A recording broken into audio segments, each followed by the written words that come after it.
Hello, people. It's your boy Osman back again with another Manchester United podcast. I do apologize for the slight lateness. It's basically Jerry's fault. As I'll no, but I don't know why I've always got issues with something, man. I got issues with StreamYard now, but listen, hopefully it's working fine. Obviously, hopefully you guys can hear us. As always, feel free to slap a like and subscribe to the channel. I am going to start posting more. As you've probably seen, I am posting regular FIFA content. We'll have a FIFA stream after this as well. So 2 streams in one night. But that aside, back to Manchester United. As you can see from the title, as you know from yesterday's result, Manchester United humbled emphatically. We are going to be joined by Kojo as well at some point. We've got the homie in the building, Jerry, my guy. How you feeling? How am I feeling? Yeah, man, it's what it is, man. I'm already looking forward to the next game, but yeah, I'm feeling good, man. Like we lost in it. We'll talk about it, but yeah, it's already forgotten, but we'll chop it up, man. Man's already moved on. But listen, as always, get your comments in and subscribe to the channel, of course. Jerry's links and socials are down below in the comment section, description even. And obviously my socials are on the screen as well as Jerry's.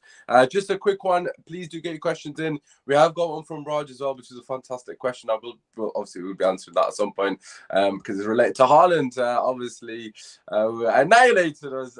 Shout out to Was who's in the chat as well. Obviously, shout out to everyone else that is joining us or will be watching it on repeat. Please do slap a like on the video. Main reason being because it just helps the channel a lot, obviously, in terms of engagement, that kind of thing. But anyways, let's get straight into, obviously, Manchester United losing 6-3. We got Kish in the chat saying, Ali in, you love to see it. Listen, Kish, one thing we know about Ali is his level is at Wolves, and it looks like he's going to be going there. So hopefully you get to see him in the Prem. It's a nice, easy 6 points for us with Ali there. So, some good news for us, hopefully. But listen, without further ado, Manchester City absolutely battered us. Absolutely battered us. Let's start with the team selection, Jerry. Firstly, there's a couple of noticeable ones. Let's start with the midfield. Casemiro not in the team. Scott McTominay keeping his place. Basically, the team that won against Arsenal. What did you make of that? Because a lot of people now saying, well, Scott should have started. Casemiro should have started. Scott shouldn't have. Where do you sit on that whole thing? Do you think it's now a matter of Casemiro has to start over Scott? Hindsight, innit? Like before the game, I'm sure most of us would have said, yeah, play the same team that's been winning. Like we won 4 games in a row with that team. So why change it? I know it's City, but we've already beaten Liverpool, we've already beaten Arsenal. Let's go with the same team. So now that we've lost, now people are gonna say, oh, we should have done this, we should have done that. But at the time, I had no problem with the team, man. Like I said, we've been winning with this team. Scott's actually played well. And yeah, it just is what it is, man. We just fell short in this game, but I was okay with the team, to be fair. Yeah, I mean, there's falling short, and then there's this, Jerry. We didn't fall short. But like, we got absolutely. We got destroyed. We did, but they're the champions, and they showed their quality once again. I think tactically is where we went wrong. You could say personnel, but for me, it was tactically the way we approached the game. It was strange. I don't know if he was pressing or if he was trying to counter press, sit back. It was just all over the place, like especially midfield. The gaps were too big, man. Like I don't know if he was trying to. I don't know what we was trying to do, but the gaps were too big, and obviously they just ran through us like a knife through butter. And yeah, man, they took almost all the chances. So it's a lesson learned. I think that's the positive I can take from yesterday's game, because I think Ten Hag even said they lacked belief and whatnot. He told them to start in the front four, and they just didn't for some reason. So, like I think I said in the previous stream, this season's about Ten Hag learning his team, learning his players. And we saw from the Brentford game, which was also 4-0 at half-time, he learned from that, made changes. And I'm sure this game, again, he's going to learn from it and make changes. So there's some positives to take, but all in all, it was just, we got humbled, man. We got slapped in it, but it is what it is. Yeah, I mean, obviously you kind of alluded to the fact that after Brentford in particular, there were wholesale changes within the team. And I think for me, that's kind of what I'm taking away from this game more than anything else. Obviously, we got humbled, as you said, and rightfully so. We got absolutely battered.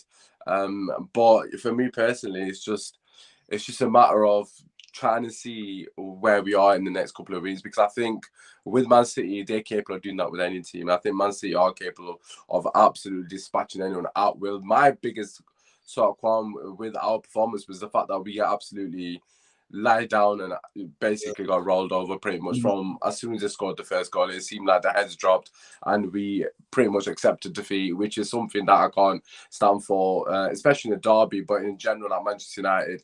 You've got to have that somewhat of resilience, self-belief, and a lot of the players didn't have that for whatever reason, and I think that comes back down to the weak mentality that's instilled with quite a few of the players to the team. But in general, man, it's just the way we just gave up, man. It's not really fitting of what I would like to see at Man United.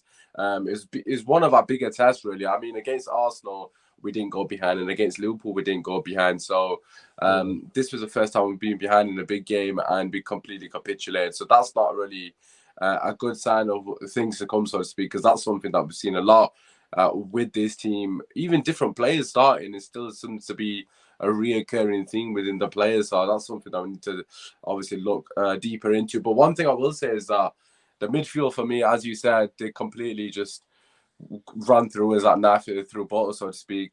There wasn't a midfield. It was completely non-existent. Scott McTominay was out of his depth this game, as was Eriksen and Bruno Fernandes. All three of them as a collective, for different reasons, were absolutely shambolic. And I mean, it's hard to really fathom that two of them players that I've just mentioned are ball-playing midfielders, or supposedly ball-playing midfielders, because they looked absolutely pathetic on the ball. They were scared. They had no ability to control the game. They had no nous to just slow the game down. I mean, at 1-0, you're thinking, okay, let's just slow it down, kill the tie in a sense, or kill the momentum that City had, or weather the storm. But for some reason, Bruno Fernandes, not only Bruno Eriksen as well, actually, but both of them in particular are just playing these hero balls constantly and losing the ball, and the turnover and possession, not just from them, the winger as well. Like, both the wingers as well was shocking in that sense. But them two in particular, I actually expect more from them. They're experienced players, and they're meant to be the main men in terms of the midfield. So just things like that as well. I mean, you can say so much about the team selection, but there's stuff like that Ten Hag can't really take responsibility for. That's on the players. They got to take accountability. But yeah, for me, that Casemiro, not putting Casemiro in, it kind of cost us, to be honest. But I do think it was a hindsight thing. It's not me saying that I would have started Casemiro, because I personally was happy with the team selection. And anyone who's saying that they would have started Casemiro either had foresight or is just chatting shit, because I don't think there was many people saying that Scott should have got dropped or Eriksen should have got dropped.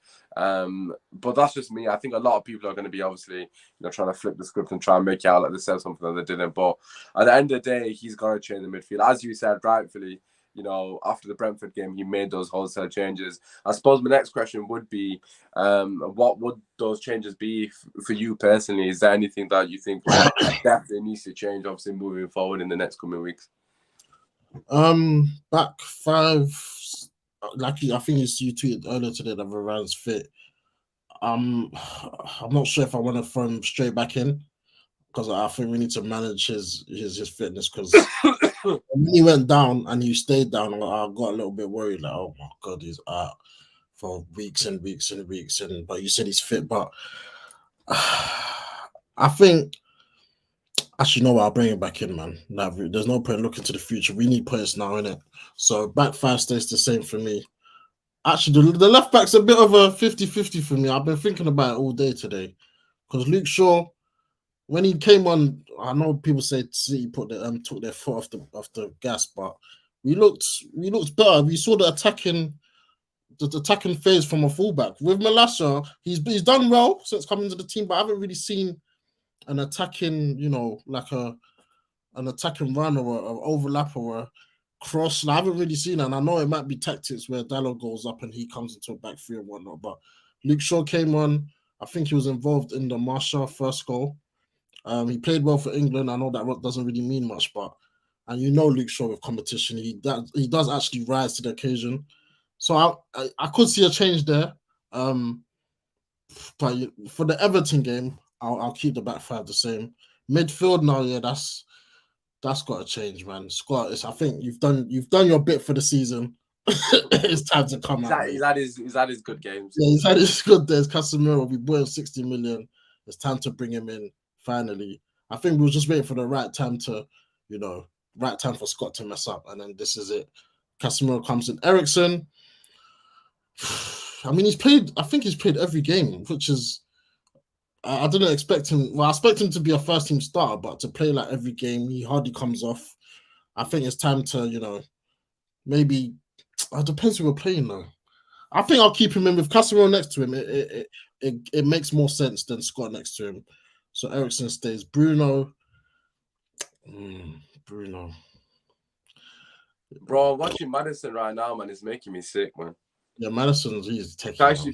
It's actually pissing me off. Like I'm actually watching it and it's pissing me off because, bro, like, why is he so much better than Bruno Fernandes? I know people will say Bruno's done this at Man United in terms of he's had games at what Madison's just dropping currently against Forest, but the issue with Bruno is like he just kills every attack, man. Like, just keep it simple, keep it ticking. And play like a number 10, bro. I don't know what's his role. Yesterday, I heard what I saw. I kind of understood what he was trying to do because he was losing. There was times where when he got the ball, Rashford did make a couple runs, and he just wanted to, his hero ball, just do it quick. Like, so I heard that side of it, but like you said, there were times where we don't need to rush. I know we're losing; it's just 1-0. Just recycle the ball, man. The game. Yeah, let's get into the game. Let's keep the ball. Let's create a possession. Let's create an attack, but. He's always trying to be the hero, and yeah, for me, obviously in our team right now, there's not much alternatives, or unless you're going to put Eriksen in the 10, which can be an option. Find a big guy. I honest to God, I think Bruno needs to get dropped, and I know a lot of people will say, well, that's a bit reactionary. I mean, I know he did okay in the other games, but I'm just sick and tired of it. To be honest, I'm sick and tired of this invincibility with some of the players. You've seen it with Luke Shaw, as you mentioned rightly. Now he's got that competition. He's in his peak physique. These guys were telling me he's got a physique like Wayne Rooney and he can't fucking lose weight. Now all of a sudden, man's looking more shredded. He's gone from Gemma Collins to blue like an actual athlete. And he's got a fresh trim and everything. Like, man's reversed his hair and he's got a fresh trim. And he's in proper shape now. Like, it's just nonsense, man. I think the mentality of some of the players, I don't like it. Like that with Luke, you guys, like anyone that knows me knows that I've defended Luke Shaw since day dot. I've always been singing the guy's praises, but for me, that's just shown me his true colours. I don't want to play like that. I don't want a player that can't self-motivate themselves, needs some X, Y, and Z sort of, alternative scenario for them to be motivated. You're playing for Manchester United. You should be trying to get to the best of your ability. And I think Bruno Fernandes falls into that category as well. I don't think he's under any pressure for his position. Obviously, he's currently the club captain as well. So why would he be under any pressure? I mean, his performances in big games have been shocking, to be quite honest with you.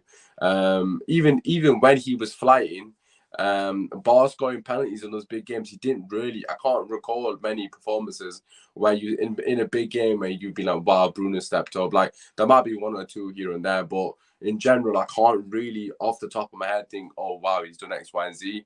And this comment from Hamza here, why can't Casemiro, Fred, and Eric together? I think that's definitely an option. I think he needs to experiment with that a lot more. And I think for me personally, like, Bruno Fernandes alongside other players that have to get dropped, and if they're not playing good, they've got to get dropped. Similar to how Maguire did and Shaw in that scenario. I think Bruno needs to get dropped because it's not acceptable, man. You're 1-0 up, you're 1-0 down, you're away from home, and he's just pissing about, trying to force the ball to Marcus Rashford, and Walker's just headed it under no pressure.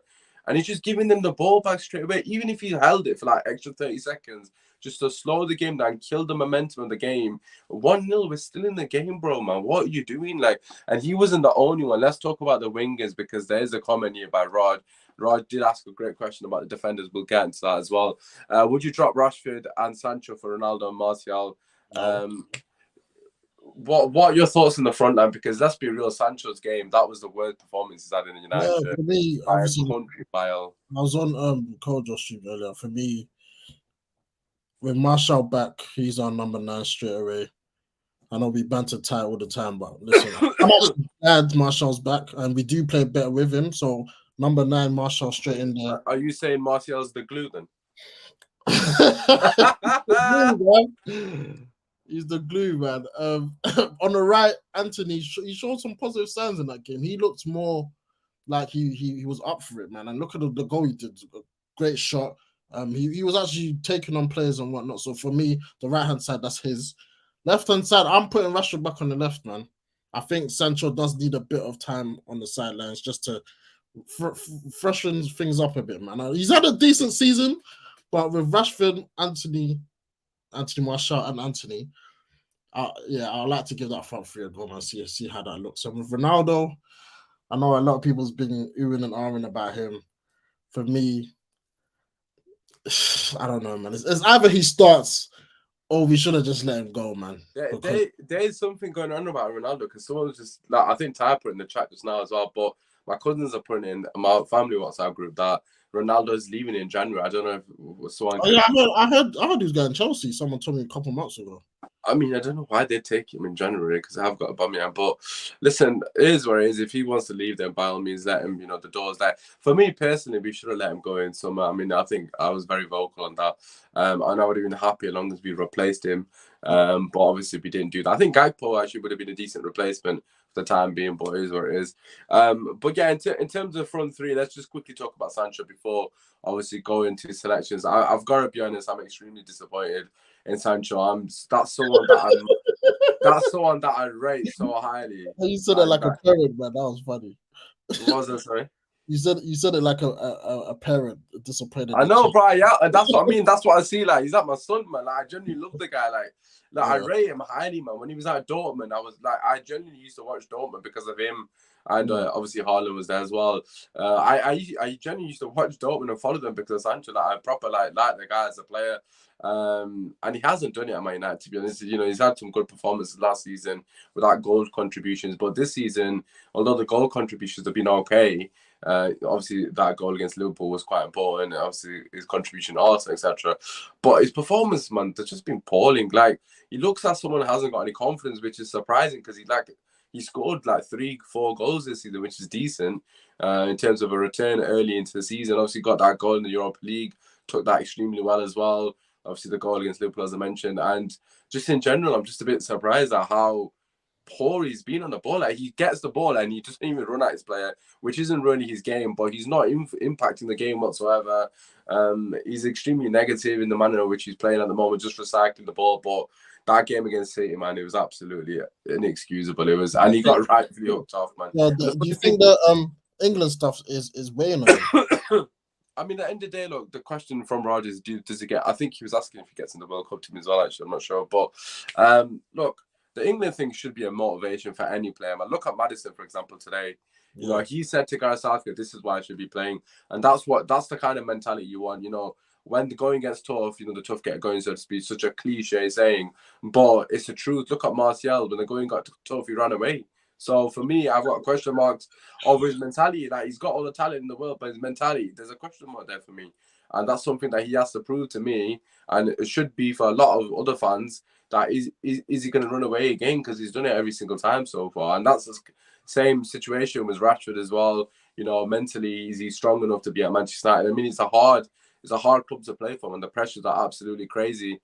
And I feel like Sancho at the moment is struggling a bit mentally in terms of his confidence and that kind of thing. So I agree with you. I think it's important to take him out of the limelight.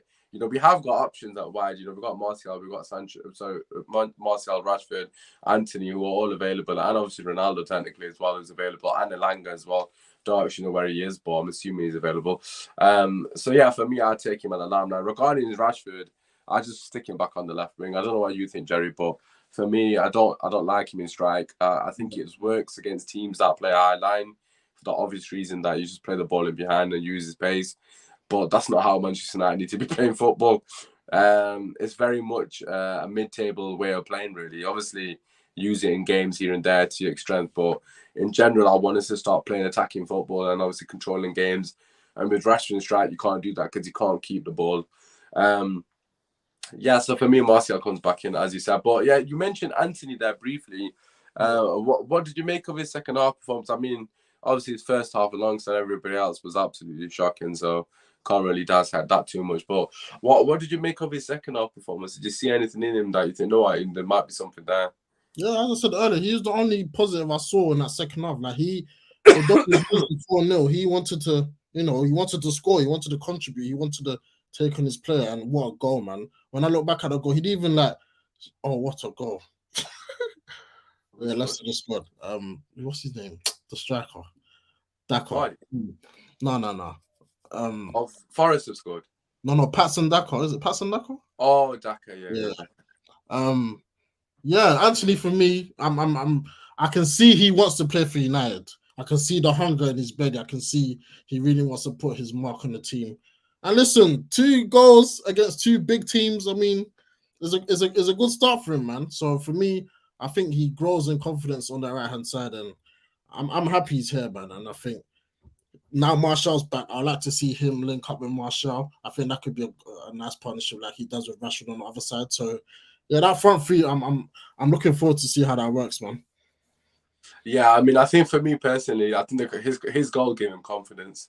I mean, it was an outstanding goal. It's a bit upsetting that his goal meant nothing. Yeah. Basically, obviously the strike deserved more than that. But listen, it gave him confidence. He started to get on the ball, which is something we haven't seen enough of him and Sancho. Just to demand the ball. I've not seen that in a while from one of our attackers. I remember Martial used to do it a lot when he was obviously in his peak form, so to speak. He'd demand it and obviously try and make things happen. That's all you can ask for from someone like Anthony or Sancho. I want them to get on the ball and try to keep things ticking. And I think for me, we need to see more of that, not just from him, but from a lot of the players. You need to be a bit more brave on the ball, take a bit more risk. And in general, his overall play improved massively after he scored the goal. I thought he was quality against the City team that somewhat, they gave him opportunities to obviously flourish because they couldn't give 2 shits at that point on 6-1. So it did make it easier for him, but at the same time, you can only take the positives, which of course hopefully can carry forward. But as you said that with Martial coming into the team, I do want to see Anthony just passing the ball to Martial, running off him. Obviously, that link-up play. I think that's something we don't see enough of. We don't see enough of our players just playing basic football, i.e., hit it to Martial, for example. I know he's not being available, but just hypothetically, hit it to one of the players and run off them. Like, it's not even difficult football. A lot of our players, like Bruno Fernandes and stuff like that, he does it to an extent, but we don't do it with any fluidity. There's not really any purpose behind our movement off the ball. It just seems like for the sake of it. And I think Anthony, in that last 25, 30 minutes, I started to see a bit more intent from him when he was actually passing the ball and moving into space. There was actually intent for him to actually receive the ball back and give an option to that player. That's the difference. Like, if you look at Man City, it generally looked like they had 12 players on the pitch because there was always someone free. It was crazy. Like, obviously, we made it easy for them because the midfield was non-existent, but the way they were moving the ball and the way they move off the ball is just, it's from a different flipping planet. But listen, let's talk about the defense. I mean, 6 goals conceded. Varane went down injured. Martinez, obviously, a lot's been spoken about him. What did you make of the back four? And like, it's hard to say where it went wrong because where did it go right? But if you were to pick, in terms of performance-wise, like, who was the players they thought, they need to step it up? They looked nervous, man. I don't know what happened to all of them. Now you see the first couple minutes, Dallo gets a yellow card. You're thinking, "Oh, this ain't a good start, man." And I know people say, "Oh, it's his first challenge." It's a yellow card, man. The guy was it Grealish? Grealish was through, gone past him, and he's just taking him out. So that from then I knew, this is going to be tough. Then you got Malacia against Foden. I don't think you should have got booked. I'm not gonna lie. Nah, I can't lie. If it was the other way, I'm asking Kyle Walker get booked. Nah, but it's a yellow card offence. I'm not denying that. Yeah, exactly. It's a yellow card offence, but in the first 3 minutes of the derby, I think he's got to let it slide, to be honest. But you see that rule, yeah? Who came up with that rule? It's a yellow card, mate. No, I'm not saying that. Obviously, if it's an extreme case where fucking someone 2-foot someone or some shit like that, or it's an aggressive tackle, but it was just like, it was a tactical foul in it. Of course, it's a yellow card, but I just thought, with the occasion, with the minute of the game, it was literally like 2 minutes into the game. Like, I personally thought that the referee had a howler there. That was just me. I don't know if I'm being biased, but it's a yellow card, obviously, by the letter of the law. But I just think his game management there, man, he's got to let it slide, man. Because after that, like, in my head, I was thinking about Grealish is getting Delos sent off. That's what I was thinking. Yeah. I thought he's definitely getting sent off, 100%. But yeah, that's just my opinion. Obviously, Roger's agreeing with you because he's fucking waste, man. But it is what it is. Me and Roger have been having this conversation. These bare gas that you agree with him. But I personally think the ref had a howler. But anyways, regarding Delon, man, I swear that all 6 goals came from his side, if I'm not mistaken. Yeah, a couple did. Yeah. I'm not bother calling actually, so maybe 5. But what did you make of his performance? Because a lot of people have been basically loading him in the last couple of weeks. Yeah, me included. But as for that game, maybe AWB was needed, mate. Oh my god! I told you, Jerry. I told you. No, I can see he's got a good track record. But listen, Dallo, we know his flaws. We know his positives and negatives. But like I said, as a collective, even Varane and Martinez, man, some of the defending was just, I wouldn't say it was amateurish, but Haaland, like, come on, how do you stop him, man? Like, how? Like, you look at the cross De Bruyne does at the back post. Varane, he couldn't even do anything. It was a great ball. If he sticks his leg out, it probably goes into the back of our own net. Foden's movement, I think that was a midfield issue. Listen, like I said earlier in the stream, it's just one of them days. We just gotta just brush that off and just go again in the next game, man. I still trust this back four. Like when Lindelof came on, and I was like, I don't even want to see your face again. Maguire in the stands, I don't even know why he was there. You got Wan-Bissaka. I jokingly said he should have played, but I don't want to see that guy again. Listen, this back four is always going to face challenges. It's a new back four. We're facing the Premier League champions. And like I said, we're going to learn from this, man. I think in the next game, you'll see the intensity pick back up, and I think we'll be all right, man. I think we'll be all right. Yeah, I mean, look, first things first, like, regarding Delon's performance, I mean, he got absolutely skinned. Absolutely. Grealish was on one. And obviously you mentioned that, you know, against Man City, these things can happen. Like, my biggest thing, and I know this might be a bit cop-out because we're talking about the attack, the fullbacks here, but I think they got absolutely hung out to dry. I mean, both Sancho and Anthony. Oh yeah, the wingers. Yeah. And I'm a bit surprised with Anthony, and I mean Sancho. I'm not 100% sure about him, but Anthony's got a lot of work rate, and I know that for a fact. So I don't know if it was a tactical thing, and maybe they thought you'll leave one up there, but I don't know if it was a tactical thing or not. But that was suicide, basically, because Grealish 1v1 against Delon. Grealish had a fantastic game. I know a lot of people, you know, won't give him his plaudits, but I think he was one of their most influential players. I know there's so many players that were brilliant, but I thought he just had the beating of Delon every single time. I mean, they couldn't handle him. No one could have hacked him, and that's not the first time he's destroyed us. But yeah, for me, the wingers they basically asked our fullbacks to do the impossible, which is go 2v1 against a brilliant Man City team, and you're not going to go 2v1 against any team, let alone a Man City team that's actually able to punish you and are ruthless. Which we saw that in terms of Malacia, exactly same applies really. I know he got taken off for sure, which I haven't really mentioned too much, but yeah, I'm not going to be too harsh on him. He's a young kid, man. He's just got here, man. He's had a fantastic start to his United career, and obviously, hopefully, a good learning curve for him as well, and he can take away from that. Varane, it's really hard to say much about Varane because obviously he went off injured. What can you really say? I mean, the first goal, I can't really remember it. The first goal, Eriksen was to blame him. My personal opinion. Your midfielder, as you would say, Eriksen. he just let Foden. He let Foden. He got exposed. To be fair, I'm not going to be that guy because obviously I've defended Pogba for 6 years. So I can't. I'll be a hypocrite if I do that. Because basically that's what people used to rinse Pogba for, and so I can't do that. But yeah, so like obviously the first goal wasn't really a centre back issue. Obviously the second goal, Varane was on the pitch, and the third goal was just world class. The third and the fourth goal were actually world class from City. The third goal, the fourth goal, I don't know how Foden got ahead of Malacia. I'm a bit surprised as well because Malacia is actually rapid, but yeah, I think he stopped at one point, and then that's when he probably did, to be fair, but. Look, the third goal was world class. I know a lot of people are nitpicking, saying Martinez a bit taller. I mean, it's funny to be fair, but I just don't think it makes that much of a difference. And Varane, was he injured? Was it just a matter of fact he was wrong position? I don't know, but the pass was world class from KDB. My issue with a lot of the goals was actually the defense and the fullbacks. the midfield. Sorry, where the hell's the midfield? You can't give them this much time on the ball, and that's my biggest gripe with the performance. You're giving them acres of space and time on the ball, and they're gonna punish you. You know, we're not playing against a shit team like Arsenal that can't capitalize on these things, or a poor team like Liverpool that have got a dead midfield. You know, you got one of the best midfielders that's ever played in the Premier League on the pitch. So yeah, that was just an absolute shambles. But I don't think the centre backs had a particularly poor game, which might be a cop out because we conceded 6 goals, but I don't think they had. I don't know. Is that a cop out comment? I don't remember them being directly like a fault for any of the goals. Which I just ridiculous.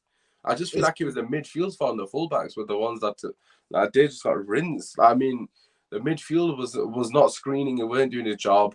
They had no protection. I mean, the one goal that pissed me off, Jerry, I don't know what you think, yeah. The last one. But that Foden goal, no for his hat-trick. Yeah, I don't know what we was doing, but we were sleeping. We was sleepwalking. Bro, why the all ball watching the entire team? I don't know, man. The entire team, bro. Why that was the centre back's fault. Yeah. Lindelof and Martinez, arguably Martinez as well, but he was on the side. But Lindelof, sure, playing him on. But the midfield again, full pressure on the ball, man. If you watch it back, yeah, Haaland literally turns right, like his turn is quite big as well. It was not even like he's not doing like a Cruyff or something. He turns like this, like flipping, gone around the whole thing, and nobody's like he's probably bro. There's no one here. They're not even looking at me, and he just passed it in. And obviously, at that point, it's 6-1. Obviously, you know, we scored 2 goals. It doesn't make a difference, of course. But it's just the manner of the goal, man. It's just like, how can you be that poor? Like, shit, the goals to concede. The 5th and the 6th goal were just poor to concede. I mean, at that point, the heads dropped. I'm not saying we would have pulled it back if it's 4-0. But don't go and concede stupid goals like that straight away in the second half, man. It's inexcusable, man. It really is piss poor. But it comes back to the midfield for me, Jerry. I'm not going to lie to you, but I'm just going to quickly get a couple of comments up because there's a few people saying a few things. Skinned by the flop Grealish. We really did play a great Man City team. Look, Man City were at their brilliant best, and we were made to look shit by them, absolutely. But we didn't help ourselves in any way, shape, or form. Delon looks flat. Let's see what Roger's saying. Was it not centre back's fault for leaving a big gap between the midfield? I mean, this is what Raj had to start actually. I heard that because there was times where we was dropping off when we should have pushed up. Like if we played the high, like were we too deep? Because for me, we were unbelievably deep. I don't understand. Yeah. I don't know what the problem was. Like, why? Haaland just put the fear in them. They were like, nah. Yeah, I think face. Yeah. Honestly, a lot of our players look scared. I mean, not just of Haaland in general. I mean, the fullbacks look, obviously they didn't offer that much going forward, but yeah, centre backs, they're very deep. But midfield, man, just look scared. Front three is scared. I mean, there wasn't anyone really particular that looked like they were calm. I think Martinez was probably the calmest player on our pitch when he was on the ball. Anyways, he looked extremely calm on the ball, which is fair enough. But again, he didn't really offer much defensively. He didn't really make that many tackles, but we couldn't get near him. It was the best example I can use is like boxing terms. Yeah. You're throwing punches and you can't literally lay a glove on your opponent. That's what it was. Obviously, we wasn't even throwing any punches in this scenario, but the point being is we were trying to throw punches, but we couldn't lay a glove on them. That was that much better than us. We couldn't get near them. So at the end of the day, sometimes you just got to hold your hands up and say it's the better team won. I mean, we got humbled, we got absolutely battered. I understand why a lot of people are frustrated. I understand why a lot of people are pissed off. And like normally my reaction would be anger, effing, whatever, blah, blah, blah. But I'm pretty calm because I feel same, man. Obviously, given the manner in which we lost, I shouldn't be this calm. But the reason I'm calm is for 2 reasons. Firstly, I trust that Eric Ten Hag to rectify it. After the Brentford one, he proved that he has got the cojones to drop people. The fact that Ronaldo hasn't come on as well, a lot of people would have started him, let alone not subbing him on. So that shows a lot of cojones. And the second thing is because, like as you said rightfully, he's going to learn a lot from this. He's going to learn a lot about his team. He's going to learn a lot about the midfield. He's going to learn a lot of the fullbacks, etc. And I think it's only going to benefit us in the long run. Obviously, it's short-term pain, no doubt. It's embarrassing, it's humiliating. But I'm looking at the bigger picture because he's just got through the door, and we've got to hope that he comes good firstly. But Also, you got to look at the bigger picture. He's going to learn a lot from this. It's Man City. If we lost to somebody else, like a Liverpool someone, it might have hurt me more because obviously it's Liverpool. But because it's Man City, I know I shouldn't say this, but I can somewhat accept it because, like, just do this to everyone. Like, do you know what I mean? Like, I shouldn't say that as a Man United fan. I know that's really negative and that's a shit mentality to have, but we got to be honest as well. Like, if we lost to Arsenal, then I would not have been able to accept it. I'm not even hating on us. They've been brilliant. Like, I'm not even hating. I'm just saying it because Man City are a different breed to everyone. And if we, you know, we're gonna have to wait and see how we bounce back against Everton. I think that will say a lot about us. But I did just mention his name without in passing comment there. What are your thoughts? What are your thoughts on the Ronaldo situation? Obviously, beside the points that he might be leaving in January, I don't know if that's true or not. But what are your thoughts on the Ronaldo situation? Him not being substituted seems to have got a massive reaction from Roy Keane and others. I think the main thing why they're angry is because we lost and he didn't start. The substitution, if they're angry about the substitution, why the hell would we bring on Ronaldo at 4-0 down? Well, that don't make no sense. Like Ten Hag said, rightfully so. You got to protect his career, man. This is a legend of the game, and you're bringing him into an embarrassing defeat 4-0 down for what? Doesn't make no sense. But for me, with Ronaldo, we just got to plan for the future, man. Like last season he done his thing. He bailed us out many times, top goal scorer, but it's obvious that he's not Ten Hag's first choice, and Ronaldo's a first choice type of player. So we just got to prepare ourselves that he's going to be leaving probably in January or next year summer. And yeah, man, listen, Martial's back. He's our first choice. Let's just move with that. And with Ronaldo, he can play the Europa League games. I'm sure he starts on Thursday. I don't see the whole big issue that Ronaldo this, Ronaldo that. I know we got a comment here from Rod. Just want to throw it out because obviously it's a different perspective. What's the point of having a striker on the bench if you can't put him on when you're losing? Down, especially if we're gonna bring Ronaldo on. People didn't even want to start with him in the first place because the City, like, he doesn't suit how we was gonna try and attack the game. And now you're bringing him on 4-0 down, to chase lost causes, like. That's just embarrassing, man. It would have created more headlines. Yep, and on comes Ronaldo while they're 4-0 down and he's doing up his sleeves, and it would have looked bad, man.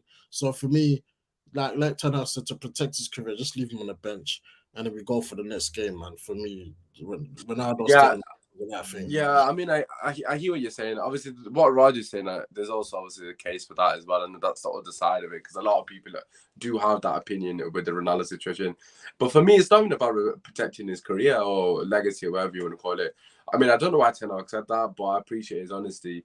For me, it's not even about that. From a footballing perspective, Ronaldo shouldn't have been on the pitch, basically. Like, this isn't a good game for Ronaldo. Ronaldo is not going to be able to change the game against Man City, a team that is absolutely phenomenal at keeping the ball, a team that will pass us to death, a team that is 4-0 up, and they're not going to give you any opportunities to attack them. I mean, the only way realistically we could have got out Man City and is by counter-attack, which is why Rashford starts. Rashford is not a better player than Ronaldo, and he's not a better player than Martial. But for the game plan, Rashford was the perfect player because he's shown against Arsenal, he's shown against Liverpool what he's capable of running into space. Man City play a high line. It just makes sense. I mean, it's just black and white for me personally. I don't think it's a personal vendetta against Ronaldo, which I'm baffled that people are making it. Well, Roy Keane in particular saying that he's disgusted, it's disrespectful, blah, blah, blah. I don't think it's any of those things, to be quite honest with you. I just think it was a tactical decision. One that I agree with. And then also, at 4-0, what is Ronaldo realistically going to do at 4-0? He's going to come on, chase a couple of loose balls, as you said, potentially get a touch of the ball, a couple of touches here and there. He's not going to get any service because we couldn't control the ball.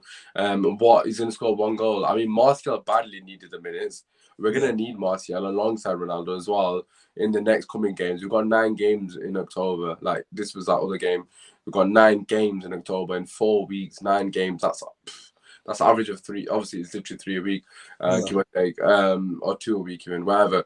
But the point being is there's going to be many games for Ronaldo to start. Like you said, the Thursday, potentially the one next weekend against Everton. Time will tell. But for me, it's not a big deal. I mean, Martial came on and he justified it. He got his 2 goals. I think the issue for me with the Ronaldo thing is if it was 2-1 to City and then you didn't sub him on, then you would have a case for it, because obviously he's a goal scorer, and that's something you can't take away from, regardless of his age. He's got the capabilities of scoring at any given moment, even from a half a chance, because of his quality. Then it would have been a different conversation. But a 4-0, like, I mean, come on, man. Like, why is this even a conversation? I just don't understand it. Like, 4-0 down. I mean, I love Ronaldo to bits. 4-0 down, he's not going to make a difference, and I don't think it would have been a good sub for anyone. But yeah, let's talk about Martial. Obviously, what's the same? We need to build for the future. By the way, what a pen from Tony. Let's talk about Martial briefly before I just get your thoughts on the Thursday game before we wrap it. What did you make of his cameo? Obviously, you spoke about Antony being a positive. A lot of people said Martial was man of the match, in their opinion, which says a lot about the rest of the players. But what did you make of his cameo? Is there anything like you took away from that, so to speak? Yeah, man. Like I said, time must think I hate Martial. I actually don't. I'm so just frustrated that he has all the talent in this world, but unfortunately for him, the injuries are playing up, and like you said, he runs away from competition. But listen, him coming back is a huge bonus for us, man. Huge plus, and I know him being the focal point will make our team play a lot better. We saw even in the Liverpool game when he came on at half time. 45 minutes, control the ball, slides in, Rashford goal, comes on yesterday, scores 2 goals. Great pen, like Wes says, top bins. Listen, Martial back, it can only be a positive for us, and I'm actually happy he's back, man. I just pray he stays fit, and I don't know if he's pushing for a late World Cup charge. Maybe that's another motivation factor for him. Like, can he, make a last ditch that France squad? But yeah, man, Martial back, the glue, as I would love to say. Yeah, man, I'm happy he's back, and I hope he kicks on. 2 goals, more than Darwin Núñez, I think. Is it more than? Yeah. He's got more than Núñez and same as Salah already, so that's nice. In 76 minutes as well, which is not a bad start. But yeah, no, just to echo your sentiment, really, I think Martial is going to be extremely important for us. I think anyone who knows Ten Hag and knows his system, Martial is a Ten Hag player. Like, I mean, the way he wants to play, the way he wants to build attacks, and obviously sustain attacks, you need a player like Martial who's got ability to hold the ball, bring players into the game. His ball retention is fantastic, and of course, as we saw, he has got the capabilities of scoring goals as well. But yeah, for me, it's just a matter of him building confidence. I mean, he needed to get off the mark. The first goal obviously was more important than the second one. Happy with the second one because if you actually look at it, we haven't really won many penalties, and the Martial comes on and wins the penalty straight away. And just the fact that we could play the ball into his feet with pace for him to turn and shoot the defender. That's also positive. Can you do that with Rashford? Absolutely not. Can you do that with Ronaldo? Hit and miss, depending on what day of the week it is. And Martial brings that for us, and obviously with that, it has the capability of bringing other people into the game. So yeah, for me, it's always going to be a positive when one of your players come back, especially if it's someone like Martial who has got the capabilities of flourishing if he can stay fit.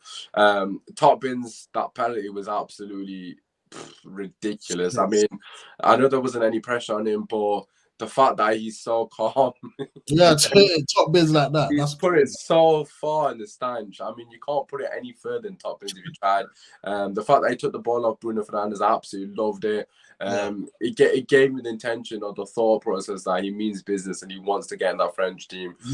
And by all means, if it means we benefit from him having that extra motivation, then I'm happy with that. And I hopefully Rashford and other players can obviously do that as well. But yeah, look, end of the day, time will tell with Martial. I do think he's our most important player in terms of the forward line because he will bring the best out of other people around him, hopefully. But yeah, in terms of moving forward, it's just about keeping him fit, really, to be honest. I think Ronaldo has to accept the fact that he's not going to be starting week in, week out. But also, I think Ten Hag needs to be very smart with Martial because quite clearly he's becoming injury prone now. We can't rush him back. Similar to what you said, we got to look after these players, man. We can't just throw him into a needless game. So it'll be interesting to see how he beds Martial into the team. Does he start him against Everton? I personally wouldn't. I don't know. I would. No, I actually, it depends on how he's training the week. Actually, it depends on how he's training the week. I won't start him on Thursday though. There's no way I'll start. No. I definitely start Ronaldo on Thursday. So let's talk about that Thursday lineup. Obviously, we've got a question here. Obviously, what players do you want to see on Thursday? So obviously, let's just go through this and we'll wrap it here because I've already done the FIFA stream. The lads are waiting for me. But yeah, in terms of your Thursday lineup, sadly playing on Thursday, not Champions League. What's the team you're going for? And why? What are the reasons? What are your thought processes? I know people are expecting a bit of rotation, but I'm looking to go quite strong, man. Like, I know this team, we've not heard of them, and we don't know nothing about them. We saw against Istanbul, Bakrashar, whatever they're called.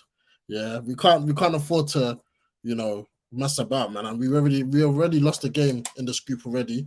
I think we've got this team back to back. I don't want no hiccups, no funny business. Just go out there, 6 points. So for me, if we're doing it from 1 to 11, I'll give the head a day off.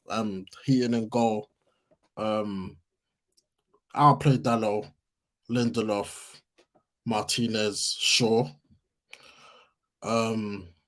Casemiro, Fred, Bruno, Ronaldo, Sancho, Anthony. That's the team I'll go for. Sancho and Anthony keeping the spot then. Yeah, I'll play them again because first on Sunday Sancho drops out, but I'll give him this game just to give him a bit of confidence back after yesterday. But yeah, we gotta go strong, man.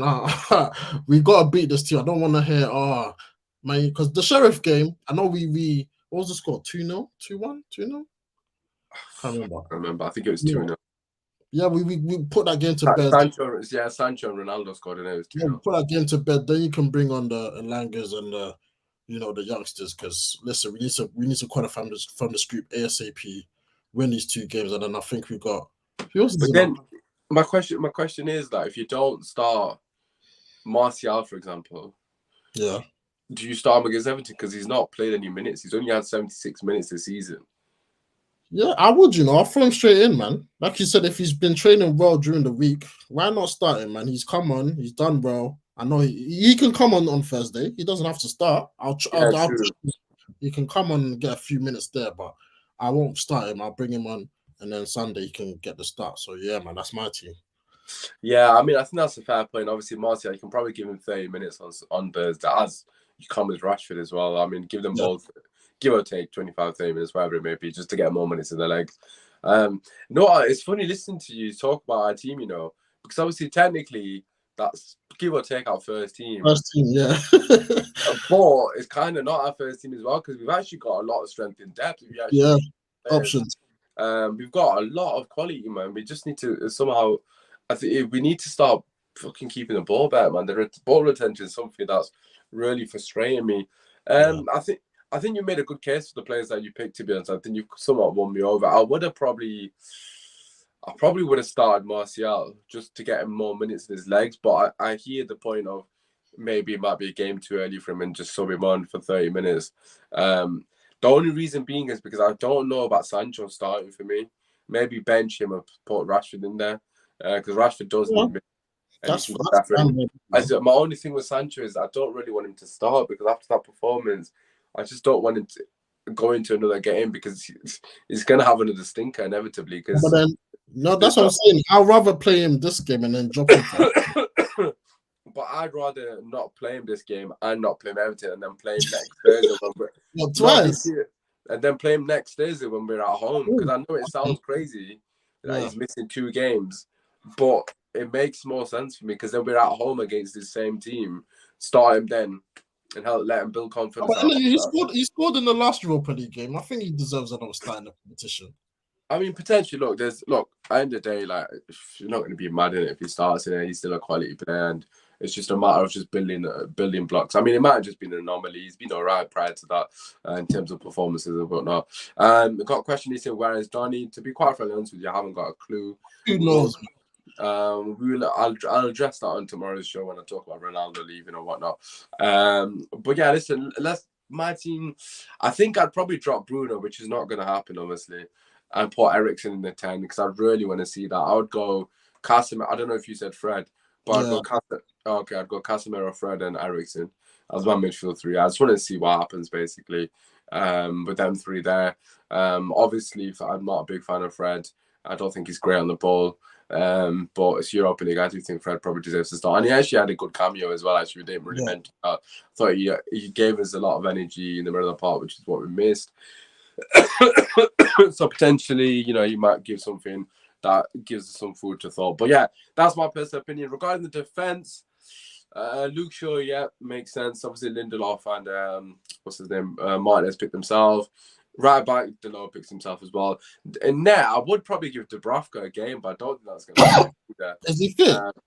I don't know where he is, but like, why is he even in the bloody selection? I swear he's not. I don't know, man. I see him in the squad and I don't see him. I don't know what's happening. He's not in the Europa League squad, is he? Like, why did you buy him or loan him? Whatever that we're doing, I don't understand. Well, I mean, then it's just so stupid that De Gea plays week in, week out. It really is dumb. Pardon me, I'm trying to speak and not cough at the same time. But yeah, in terms of front line, Ronaldo has to start, and Ronaldo better score 4 goals. So if he don't score 4 goals, I don't want to see him upset on Thursday or Friday, whatever the day is. Yeah, for me personally, similar to yourself, I might start Rashford over Sancho just because I think Rashford needs more money. But listen, we're gonna wrap it there. We're gonna be back tomorrow, 7 o'clock, just before the Champions League game. I am actually just about going live in about 10 to 15 minutes, but basically depending on the guys available, for our pro clubs, episode 3, Road to Division 1. So make sure you stay tuned for that. Well, currently we're getting absolutely slapped in pro clubs. We have been playing a lot off stream to try and improve our pros, but we're still getting slapped, so that's not working. But listen, regarding this show, hopefully you guys have enjoyed it. Please do slap a like on the video. Obviously, subscribe to the channel. It's completely free. We're going to try and post as much as I possibly can, at least twice a week in terms of podcast and obviously the FIFA content. Kojo was meant to join us, but obviously he's busy. His man's a dad and that, so it's understandable. But listen, before we go, Jerry, let the people know where we can find you, bro. Twitter handle right on the screen. And, United Team Talk on the YouTube. Obviously, we ain't been posting much, but life gets in the way. And we came back yesterday to talk about this defeat. But listen, man, good times are coming. Hopefully, next few streams we talk about victories. But yeah, man, thanks for having me on, man. Yes, you'd love to see it. Obviously, his socials are down below in the description, as are mine. But if you can't, for whatever reason, find them, feel free to follow me on my new Twitter. I mean, I'm a bit bored of saying this, but it's not my 5th Twitter account. But feel free to follow me on the road to 1K. But listen, that's thank you as always for tuning in. Please do slap a like on the video. It's been your boy Osman, back again tomorrow at 7 o'clock unless something comes up to talk all things Ronaldo and Donny van de Beek. Apart from that, it's been your boy. Thank you as always. Catch you tomorrow.